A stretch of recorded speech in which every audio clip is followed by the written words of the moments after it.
Bom dia, pessoal, tudo bem com vocês? Muito obrigado por mais um acesso, por disponibilizarem um pouquinho mais do tempo de vocês para assistirem mais uma aula da Escola Dominical, e desde já agradeço também por vocês estarem investindo um tempo de vocês precioso para aprender um pouco mais da história de Cristo. Nós estamos finalizando nossas aulas da Escola Dominical sobre o nosso tema proposto nos últimos meses, pois estudamos um panorama da história da redenção, desde Adão até os dias de hoje. Tudo começou lá com Adão no Éden, veio a primeira aliança. Deus separou para si um povo dentre todos os povos da terra, sua propriedade particular. Os gentios, os não-judeus, não conceberam muito bem essa ideia de que os gentios ouviriam o evangelho, se converteriam e seriam cristãos, exatamente do mesmo tipo que eles. Nessa aula de hoje, nós veremos a expansão do cristianismo na Europa, na Ásia, por meio das viagens missionárias de Paulo e sua equipe. Nós veremos que o evangelho realmente se espalhou de forma grandiosa entre os gentios e no tempo certo chegou até nós. Antes da nossa aula, vamos orar. Sem oração, o cristão não tem intimidade e comunhão com Deus. Temos que buscar esse auxílio para que essa palavra adentre os nossos corações e não fique somente na teoria, que esta prática seja viva e constante nas nossas vidas. Abaixe sua cabeça, feche seus olhos, dedique esse tempo a Deus neste momento. Ó Pai Eterno, graças te damos por mais uma aula da Escola Dominical. Graças te damos por tu nos amar de uma forma tão maravilhosa que nos permite mais essa aula, nos permite mais um aprendizado da tua santa palavra, nos permite mais uma vez conhecermos qual é a tua vontade para as nossas vidas. Que esse aprendizado não seja somente teórico, ó Deus, que ele seja prático e constante nas nossas vidas, que ele possa realmente dar frutos. Nós queremos proclamar o teu evangelho e fazer a sua vontade. Por isso te pedimos que não somente neste momento, mas em todos os momentos possíveis, que tu nos capacite, ó Deus. Tem misericórdia de nós e permite-nos, ó Deus, um crescimento para a tua honra e tua glória, ó Deus.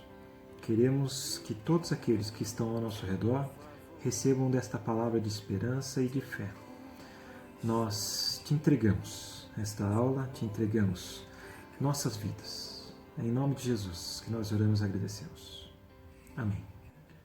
Foram 3 viagens missionárias de Paulo. A primeira foi mais curta, mas foi extremamente relevante. Ela foi a primeira a proclamar o evangelho aos gentios. Acompanhe comigo na tela. Ela saiu de Antioquia, Icônio, Listra, Derbe, depois retornou para Listra, Icônio e só de passagem por Antioquia da Pisídia, Panfilha, Perge e Antioquia da Síria. Os trabalhos de Paulo se concentraram em 3 cidades, que vamos ver agora. A primeira foi em Icônio. A perseguição instigada pelos judeus dividiu a cidade. Uns ficaram a favor dos apóstolos e outros a favor de judeus. Mesmo com a perseguição, os missionários permaneceram ali por muito tempo falando ousadamente no Senhor. Os missionários eles não desanimaram com a adversidade. As provocações dos judeus não os fariam desistir de pregar aos gentios. Eles também não tiveram muitos frutos. Eles sofreram perseguições e não obtiveram resultados positivos. Mas não quer dizer que a missão não foi bem sucedida, pois creram todos os que haviam sido destinados para a vida eterna. Esse já é um primeiro ensinamento para nós. Nós temos que pregar mais o evangelho ousadamente e não podemos desanimar. Nós temos a tendência de sermos ousados com coisas erradas, ou somos ousados com coisas que não acrescentam em nada na nossa vida. Consequentemente, nós devemos pregar o evangelho firmemente para que, então, geremos frutos a partir deste evangelho, desta pregação. Se não ocorrerem frutos, se não surgirem frutos, não tem problema. Deus está no controle. Deus é quem proporciona esses frutos. E se não for da vontade dele, não vai acontecer. Não é por isso que nós temos que desanimar. Temos que continuar pregando o evangelho e fazendo a vontade de Deus. Em Isaías 55:11, nós vemos o ensinamento de que a palavra do Senhor nunca volta vazia, mas faz aquilo que o Senhor quer que ela faça. Que esse ensinamento não saia das nossas mentes. Depois da viagem, concentrou-se em Listra. Lá ocorreu a cura do coxo de nascença. Esse ato deu grande popularidade aos missionários, mas essa popularidade foi evitada por Paulo, porque o foco principal da viagem era a proclamação do Evangelho. Eles queriam e assim o fizeram, permaneceram fiéis ao Senhor. Depois dessa cura, Paulo e Barnabé foram confundidos com deuses adorados pelos gregos na época. Os missionários resistiram bravamente à tentação de serem servidos pelos locais que deveriam ser alcançados pelo Evangelho. Paulo também recorreu à revelação geral e à graça comum para mostrar um Deus vivo e que não era novo. Ele sempre derramou bênçãos sobre todos, inclusive sobre os que não o conhecem. Assim, as bênçãos da graça comum se manifestaram a eles nas obras da criação, da providência e da história. Acompanhe comigo no texto lá para ficar um pouco mais facilmente compreendido. Lá a partir do versículo 15. Senhores, por que fazeis isto? Nós também somos homens como vós, sujeitos aos mesmos sentimentos, e vos anunciamos o Evangelho para que destas coisas vos convertais ao Deus vivo, que fez o céu, a terra, o mar e tudo o que há neles, o qual nas gerações passadas permitiu que todos os povos andassem nos seus próprios caminhos. Contudo, não se deixou ficar sem testemunho de si mesmo, fazendo bem, dando-vos do céu chuvas e estações frutíferas, enchendo o vosso coração de fartura e de alegria. Dizendo isto, foi ainda com dificuldade que impediram as multidões de lhes oferecerem sacrifícios. Depois, em Derbe, não se sabe quanto tempo os missionários permaneceram ali. O que se sabe é que ali foram feitos muitos discípulos. Essa é uma demonstração de como funciona o ministério cristão. Funciona conforme a vontade de Deus. Ora nas adversidades e perigos, ora nas abundâncias de bênçãos e de paz. Seja nas bênçãos, seja nas provações. Deus estará no controle, assim como sempre esteve e sempre estará. Devemos nos preocupar de uma forma saudável em fazer o melhor para Deus, mas não devemos nos preocupar pensando que as coisas não darão certo. Deus é soberano, está ciente de tudo, dos nossos corações e também dos corações daqueles que receberão a palavra. É Ele quem conduz a sua obra. Na volta para Antioquia da Síria, eles passaram pelas igrejas que tinham sido fundados no caminho de ida. As frentes de trabalho precisam de liderança própria, e foi isso que eles fizeram. Eles instituíram lideranças próprias específicas nas igrejas. Essas lideranças são necessárias para a igreja caminhar com as próprias pernas, para atingir a maturidade eclesiástica suficiente, para se tornarem igrejas fortes, conscientes de suas responsabilidades. Valorizemos estas lideranças e busquemos essa capacitação, para que as igrejas atinjam essa maturidade que tanto comentamos em outras aulas da escola dominical e em outros momentos na igreja. Essa maturidade ela é essencial para que a obra de Deus seja aplicada da melhor maneira possível. Não seja aplicada de uma forma hipócrita ou medíocre. Devemos fazer o melhor para a honra e glória de Deus. Depois surge a segunda viagem. Essa segunda viagem foi muito maior e mais produtiva do que a primeira. Antes dela começar, Paulo e Barnabé se separaram por desavenças. Provavelmente essa desavença foi uma possível falta de apoio de Barnabé aos cristãos gentios. É uma viagem que foi mais longa, com muitos acontecimentos importantes. Então, por isso, nós vamos ver apenas os mais relevantes. O primeiro ocorreu em Filipos. Lá, uma mulher possuída por um espírito de adivinhação foi ao encontro dos missionários, quando eles estavam indo para um lugar de oração. Ela afirmou que os missionários eram servos do Deus Altíssimo e que anunciavam o caminho da salvação, o que era verdade. Mesmo assim, Paulo impediu qualquer associação com a mulher para que nenhum gentil na época, pensasse que eles estavam juntos e que havia qualquer tipo de associação entre o Deus vivo e espíritos imundos. Paulo e Silas foram presos por terem desfeito a fonte de renda dos que exploravam esta jovem possessa. Parecia um revés, mas não foi. Mesmo eles tendo levado o atraso que levaram, né, eles foram presos, eles foram açoitados, mas eles não duvidaram da bondade e do cuidado de Deus. Eles louvaram o seu nome e o terremoto os livrou, conforme citação que está na tela. Eles seriam salvos da prisão, mas era da vontade de Deus que o carcereiro também fosse salvo. Ele teve a oportunidade de ouvir o Evangelho. Não só ele, mas toda a sua família, todos eles creram em Deus. Até mesmo nas piores adversidades, Deus está no controle. Confiemos mais nesse Deus amoroso e misericordioso quando passamos por algum revés na próxima vez, para que a gente não fique reclamando à toa. Sigamos o exemplo de Paulo e de Silas. Pergunto para vocês, quantas vezes vocês louvaram a Deus de verdade quando aconteceu alguma coisa ruim na vida de vocês?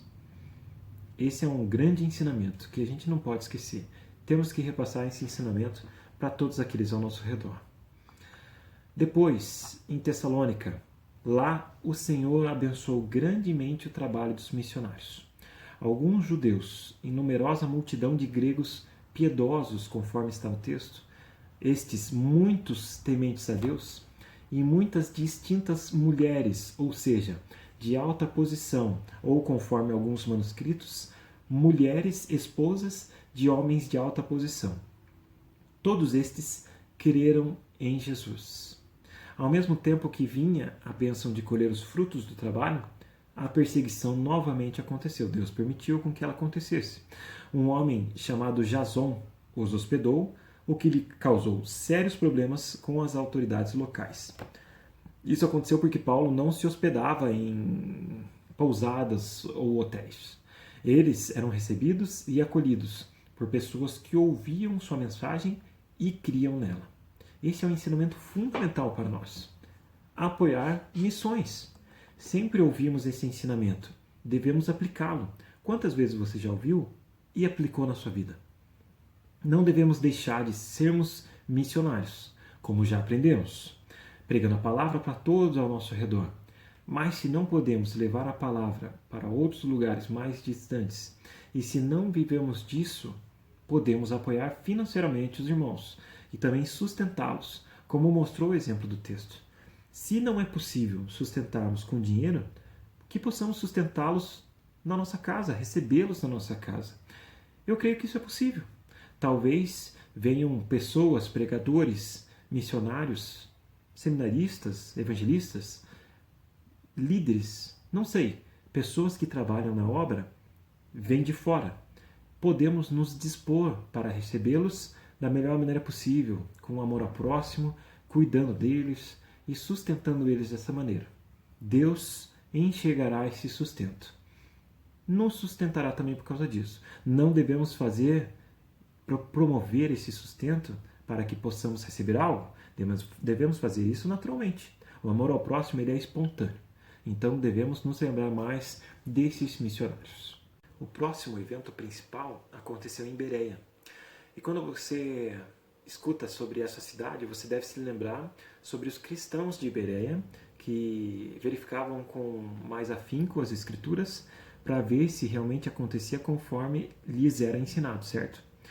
Talvez tenha que rolar uma correção aqui neste momento. Verifique no versículo 10 que Paulo e Silas eles foram para uma sinagoga judaica. Então não quer dizer que necessariamente eles estavam pregando para cristãos em Bereia, mas sim para judeus, porque eles estavam numa sinagoga. Esses judeus de Bereia eram mais nobres do que os judeus de Tessalônica, porque estes de Tessalônica resistiram à pregação. Você deve se lembrar também que no texto da palavra de Deus, Paulo arrazoou, ou seja, argumentou com eles durante 3 sábados, ou 3 semanas, ou mais do que isso. Muito provavelmente por causa da ajuda da igreja de Filipos e também da extensa instrução doutrinária que Paulo indicou na epístola aos Tessalonicenses. Estes de Tessalônica alvoroçaram a cidade e fizeram acusações injustas a Jason e também a outros cristãos. Jason foi preso e ele teve que pagar uma fiança para ser liberado. Os judeus de Bereia não fizeram alvoroço, nem tentaram defender sua posição por simples capricho. Eles examinaram as Escrituras para verificar, com base nelas, de forma nobre, se Paulo estava com a razão. Qual foi o resultado? Muitos creram. E assim, finalizamos esses eventos principais da segunda viagem. Não deixe de ler a palavra de Deus, verifique com cuidado. Às vezes tem mais algum texto que lhe chama mais atenção. Então, faz favor, estuda lá na sua casa ou onde você puder e tiver disponibilidade para estudar. Aí começa a terceira viagem missionária de Paulo. Foi também uma viagem longa, repleta de adversidades, mas, graças ao bom Deus, repleta de conversões. Logo no início da viagem, Paulo foi preso em Jerusalém e iniciou sua jornada para Roma como prisioneiro. Vamos ver apenas alguns acontecimentos importantes que são relevantes para a história da redenção conforme temos estudado na nossa revista. Em Éfeso, Paulo encontrou os discípulos de João Batista, batizados por João, e que não tinham conhecimento da vinda do Espírito Santo. Isso porque João Batista morreu antes do Pentecostes. A obra de João apontava para Jesus.